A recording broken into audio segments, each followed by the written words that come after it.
In this video, we're going to begin the process of putting 35s on my Jeep. Now, right off the bat, I just want to mention a few things. I will be installing the 35s with this current lift kit, which is, I believe, about 2.5 inches. So for all the Jeep nerds out there, I will be going for a low center of gravity sort of build.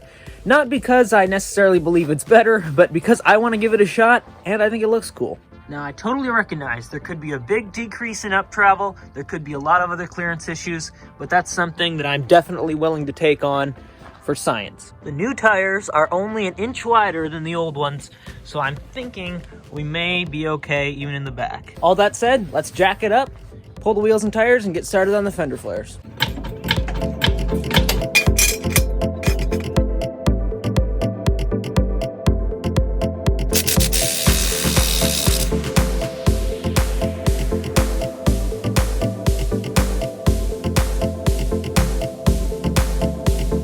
The rear 3 bolts for the front fender flares have nut certs behind them instead of these plastic nuts like the other ones do.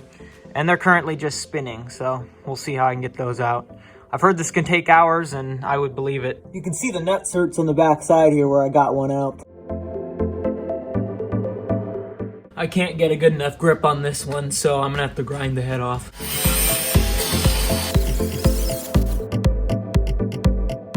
So I cut the bolt head off, but really all I managed to do was get the flare hot enough that it melted the plastic and fell off.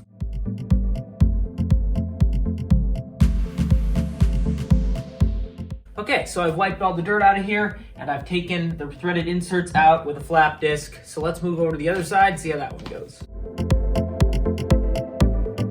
Okay, now the fronts are done, and it's time to move on to the back. Back here, it's gonna be a pretty darn similar process. We just have to pull this whole inner fender liner out first so we can get to the back of where the nuts are.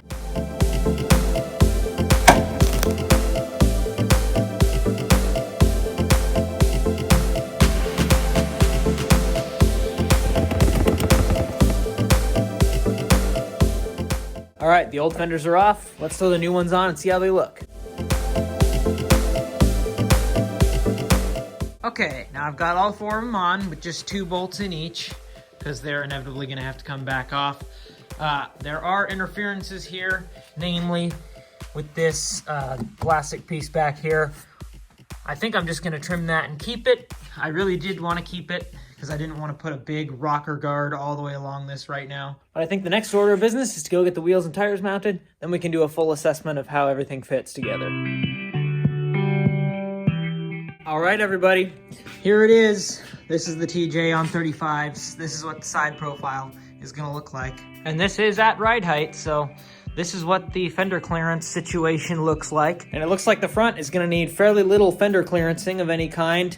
I might trim a little bit off of it, but the back is where the problems really start. You can see as soon as the suspension compress at all, it's gonna hit right there on the slider and on the inner fender. So the first thing we're gonna do is mark the sliders for shortening at a later date, and then we'll pull them both off, and when they're out of the way, we'll secure these fenders with all the rest of their bolts, probably put them on in basically their final position, and then start doing the trimming on this area and down here on this plastic and in this metal in here. And we'll see what else needs to be done as we go.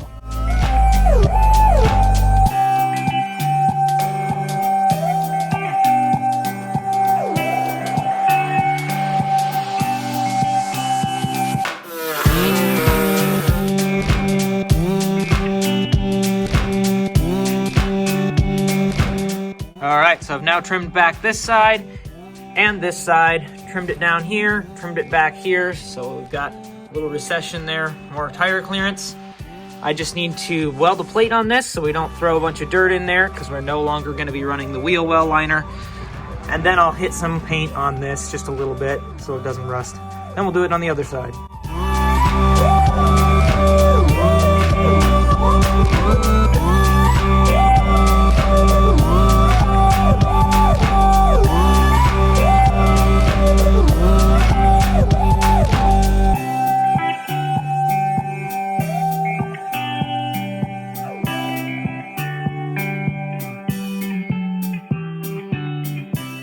Both sides in the rear are now done for the time being, so we can now move to the front. And the first thing we need to do up front is pull these fenders back off again just so we can get some paint in these areas right here. Hopefully have a little bit of time to dry before we stick the fender back over it.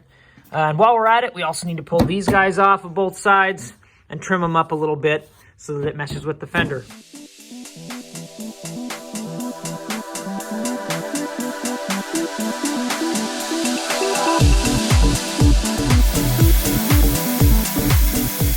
Now these can be fully fastened on and we can wire up the lights. Looks like I need to trim these some more.